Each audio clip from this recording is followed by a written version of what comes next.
Hello and welcome to today's podcast episode about gender stereotypes, typically girl, typically boy, typically mom, typically dad. A car for the boy and a doll for the girl, right? Or can it also be the other way around? Girls like glitter, pink and horses, but maybe not every girl. Boys think video games and superheroes are cool, but maybe not everyone. Girls learn, oh, you're a pretty girl. Boys learn, you can play soccer very good. Gender-specific expectations and attitudes are very deeply rooted in our society. Adults often unconsciously pass these on to their children. In this way, children learn through us what expectations are associated with and demanded by their gender. That is why it is important to stand up against this attitude.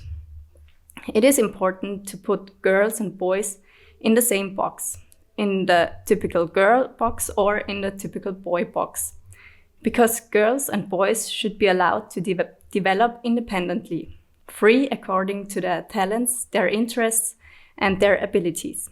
But, as I mentioned before, children are often unconsciously brought up from an early age according to gender roles. Girls, for example, are encouraged more than boys to stay close to their parents and jump around less. Boys are more likely to be given construction materials like Duplo, Lego, or Playmobil. Girls will have dolls to play. Gender-sensitive pedagogy does not want to adapt girls to boys. It does not want to turn girls into half boys or make boys more feminine and turn them into half girls. No. It's about critically questioning traditional gender roles.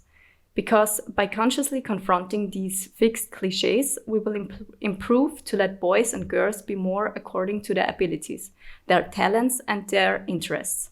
Because the most important thing is that they can develop and unfold independently of role conceptions. This opens up completely new perspectives and expands our children's scope for action. Girls are allowed to work in typical male professions and boys are allowed to work in female professions. Because every child, every person, regardless of their gender, has individual character traits, talents, needs, and preferences. And the more unbiased parents are, the more they will be able to better engage with their children. The better the children can develop freely. The typical woman and typical man role models are already anchored in the minds and behavior of our children. That is why it is important to break with these role cliches as early as possible. This means that girls and boys should be able to develop all their abilities and interests regardless of their biological sex. This naturally challenges role stereotypes. Girls and boys are also accepted and encouraged in atypical behavior. The main thing is to recognize these role cliches, what is needed from us as parents. The support that boys and girls are also allowed to show sides that may not correspond to the traditional ideas of typical girl and typical boy.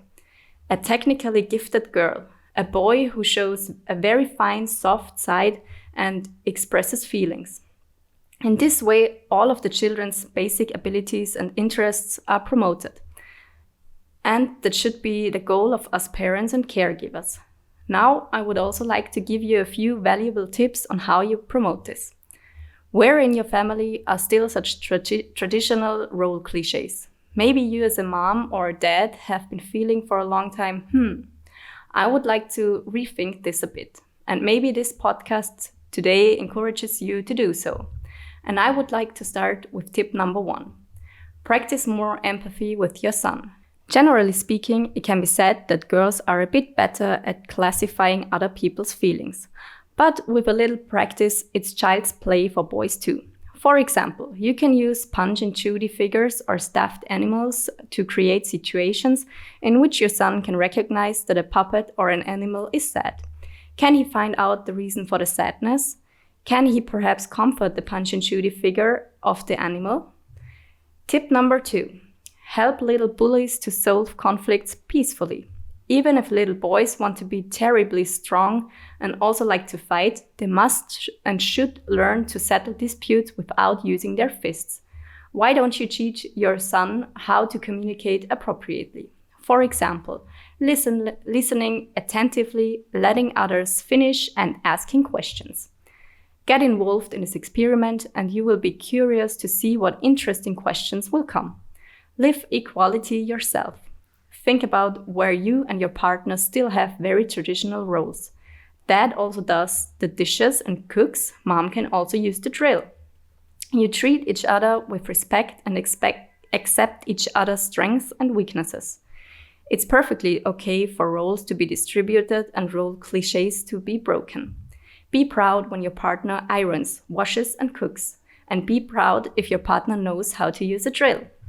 In this way, you leave no room for cliches that have long been worn out in your family and raise your offspring to be open-minded. Do you know why boys want to fight more?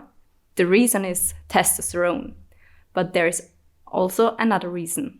They are also allowed to romp and scuffle more because with boys, parents think it's okay.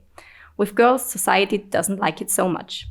Now, what is particularly good for little princesses? This brings me to my next tip. Girls are also allowed to romp and get dirty. An approach like this promotes their motor skills, strengthens self-confidence, self-assurance, and helps girls to better assess their own strengths. Encourage your daughter to do this. By the way, girls will love a little playful scuffle with mom or dad, and in addition, it strengthens their body feeling. The next tip, engineering and technology is also fun for girls. There is no doll gene. Why don't you offer your daughter various toys also for building and constructing, like Lego or Duplo? Girls are often taught to have little enthusiasm for technology and are simply deprived of appropriate offers.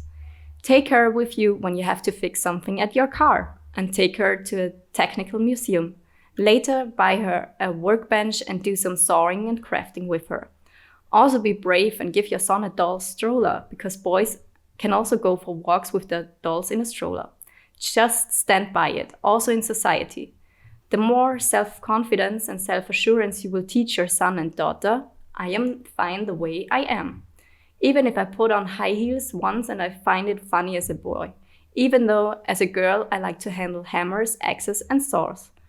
Another tip is that girls are allowed to get angry. Girls are allowed to scream and even run out of the room once in a while. Aggression is quite normal. Anger is a feeling like any other and can be acted out. Of course, only as long as no other person is harmed in the process. Furthermore, it is important to not suppress those feelings, otherwise they could turn them against themselves in the future. Another tip is reflect on your own expectations. What expectations do you have of your own daughter and son? Are these expectations role cliches? If you often tell your daughter that she is pretty, you should also mention more often that she is a great athlete. Conversations can be deliberately steered towards interests of the child that do not fit into traditional gender roles. And maybe it would also be good to think less about gender. Have you ever heard of sayings like, he's just a real boy, or she's already lost a boy? Like, boys don't cry, or that's typical for a girl? If you relate your child's behavior less to its gender, you also impose fewer role expectations on it. Of course, a girl can be big, strong, and loud. Girls are also allowed to whistle, and a boy is also allowed to stay at home and play with plasticine, help bake cakes, or decorate biscuits without a remark. Encourage gender role games. A box of carnival costumes, hats, scarves, capes, shawls, and worn-out shoes, maybe even high heels, is very interesting for kids to role play. With these, children can happily slip into other roles. They also learn to live out another side of their personality. Girls riding through the wilderness like cowboy, and boys walking around with a dress and high heels like a queen. Of course, this requires a lot of sensitivity from us parents, especially when boys and girls slip into other roles. The support from us as adults that it is completely fine and absolutely okay. The next tip is take children as they are. This means that a boy doesn't necessarily have to be or become a footballer or love football just because his dad thinks football is great. And a girl doesn't necessarily have to be interested in a nursing profession just because her mother is a nurse. Children are also allowed to think different. If you don't conform to gender stereotypes, it's easy to get into trouble. It is not only women who experience this when they try to assert themselves in the professional world in a male way. Men too often feel embarrassment in their environment as soon as they show themselves to be soft and sensitive. Parents sometimes worry when their boy would like to go to kindergarten in a skirt. It is important that you as a parent have an opinion in this and that you then still clearly express that you think girls and boys can wear whatever they want. Of course, it's also about the idea of protecting your children so that they don't get loved by the other children. If so, your children can still wear these clothes at home. That's why it's important to talk to your children about the fact that there may be people who find it funny, weird, or uncool when a boy wears a skirt. In this way, parents and children have the opportunity to find out together what is appropriate for the child and also for the parents at the moment. Finding a solution together, that is the goal. I sincerely hope that one or the other tip is helpful for you and that you can break down role cliches in your family. Indians also know a pain and girls can whistle too. I wish you all the best from the bottom of my heart. Bye.